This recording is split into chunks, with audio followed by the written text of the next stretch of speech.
بچه ها سلام. شاید برای خیلیاتون سوال باشه که انیمه شیطان کش کی میاد.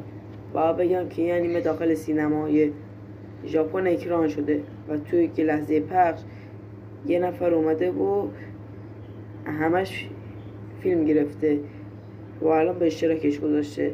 حالا ما انیمه شیطان کش رو میتونیم ببینیم و دیگه اونقدرم تحمل نکنیم.